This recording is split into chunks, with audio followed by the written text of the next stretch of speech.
Hey guys, thanks for being here. I was sleuthing around the internet as usual, looking at the Sacramento Bee. Found the interview where Grandma says my granddaughter is best friends with Kylie. I've always wondered who the granddaughter was. Maybe other people have already found it, but I hadn't. So I'm gonna play it here for you. The name of the lady being Pamela Dalton, and this is what she says. I think it's a tragic ending, but overall, um, it's a better ending than what we were facing a few days ago when we had no idea where she was. It's just unfortunate that it took us this long to find her. We had hopes that we would find her. We didn't know, under what circumstances. We were concerned about abduction for the most part. That after, 9, 10 days went by, we were starting to think surely she was being held against her will. I do have to pause it here because the logic does not make sense. If we have been told from the beginning that she was inebriated, wanting to drive home, wouldn't the obvious conclusion be she got into an accident, but 8, 9 days, she's still not home? Well, we think she's being held against her will. I don't understand the logic, but that's just me. From Moonshine. When asked why the incident was at times portrayed as an abduction, Brown said it was never labeled as one. And so there's a comfort in this to know that she was not being held against her will. Also, an interesting statement. There's a comfort in knowing she wasn't held against her will. I'm probably looking too much into these statements, but it's what I do. It's impacted the community greatly, but what the community has done is pulled together and supported the families in an amazing way. So just pay attention to what she's about to say. She's about to comment on her granddaughter not knowing what community was until this tragedy happened. I take that in I interpret that in my own way, but I want to know what you guys think about that. I mean, I would assume people would know what community meant. I mean, they're always doing things for the community, coming together. That's common where they're from. So, was there something more that happened with this? Because remember, the community didn't find her. It was an outside entity. It wasn't the police department. It wasn't FBI. It wasn't the community. So, is the community doing something that's protecting the kids that were there? I mean, again, these are the questions that I ask, and I really want to know your opinions down in the comments. Actually, my granddaughter said, I really didn't have an idea of what community meant before this, and now I know. They have been phenomenal. The community has rallied around them and has been so supportive. And they're so quick to pat themselves on the back, taking care of each other. The community taking care of each other. You know what? The community failed Kylie.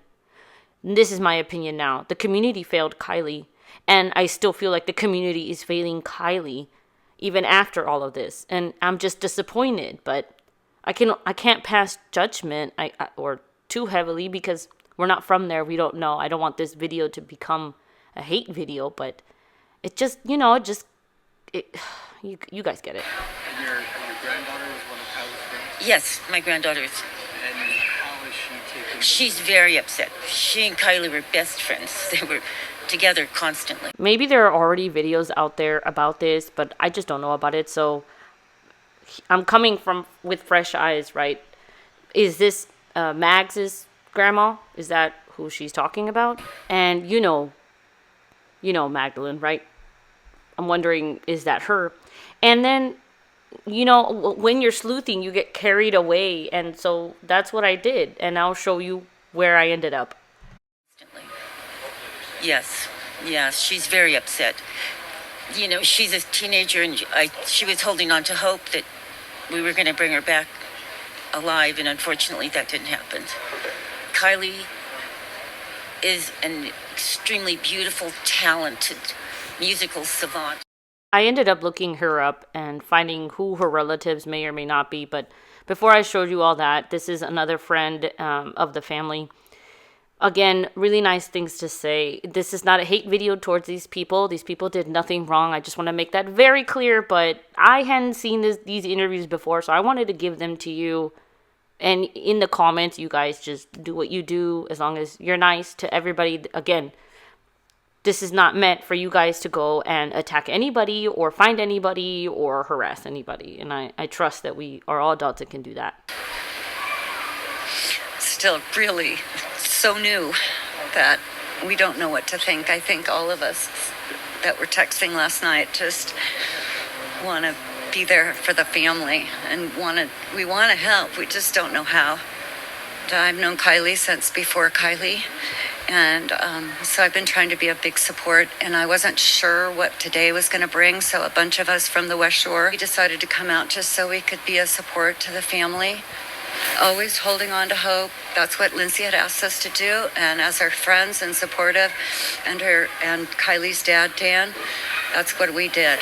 As friends, she asked us, they asked us, and so we did. We always held up hope. I'd say this is probably the worst thing that has ever happened in this community in my 45 years that I've lived here. Okay, so just another thing that I want to comment on. This is probably what she said, the worst thing that's happened in the 45 years. I just think about it. Kids party there all the time. So her driving drunk into the reservoir, again, now my opinion, is not a common thing. I mean, if kids are partying there all the time, there are going to be more accidents, right? In my opinion. But something like this doesn't really happen there. So that's why I kind of lean into it not really being an accident, or what happened after a mistake was an accident. Does that make sense? We're very small, we're tight, of course we all have things, but nothing like this. But it was amazing to see every agency, Placer County Sheriff, Nevada County, FBI, Search and Rescue, everybody, all our friends, everybody come together. So I will just say that I have been nothing but impressed. Again, thank you to everybody that didn't find her. And it's not like they didn't try. That's not what I'm saying. However, why are we not talking about how disappointed we are in the kids that were with her at the party? Why are we saying we're so grateful that the community came together to support the family? But you know what? There also needs to be a conversation about what kids need to do in the future at parties. Does that make sense? By the community support, and it really shows, small towns, big hearts. That's us.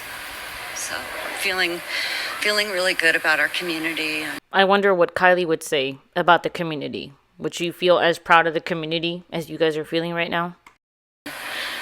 We all love the Rodni family. If you knew him, you'd love him too. Lindsay, if you see these, it's for you. Okay, so then this is where I'm just showing you me trying to find who the granddaughter was. I looked her up. Anna Elizabeth Larson is somebody that was there in White Pages. And then I'm wondering, is that, are these the Larsons? I'm trying to find out if she's talking about Mags, and I think she is. So then I ended up finding the Tattoo Truth or Truth Tattoo by or owned by Mark Larson. This is Magdalene's dad. I'm almost certain of it. Anyway, so this is where the sleuthing went. Found Instagram posts from the tattoo shop, and from there it's followed by Doc Neiman, which is Kiely's dog. And then this is me just showing the receipts. Anyway, okay, so basically there has to be a part 2 to this. There's a lot more that I need to show you, but I am going to leave you with articles from, Moonshine Ink is an interesting subject, but I will leave you with something that I found interesting in Moonshine. I will have to make a part 2 about that. But let me know what you think about this statement in Moonshine. Moonshine Ink is owned by people of Truckee, and in the next video I will talk more in depth about that. But let me know what you think about this statement in Moonshine Ink. This article is from August the 22nd, and as you scroll down, I found something interesting about what they spoke about. The incident is still under investigation, officers said, and thus facts released at this briefing were limited, including the conditions of the body, the official identification of the remains found, the potential that another car was involved in the incident, and how the volunteer divers located the upside-down vehicle at the reservoir so quickly.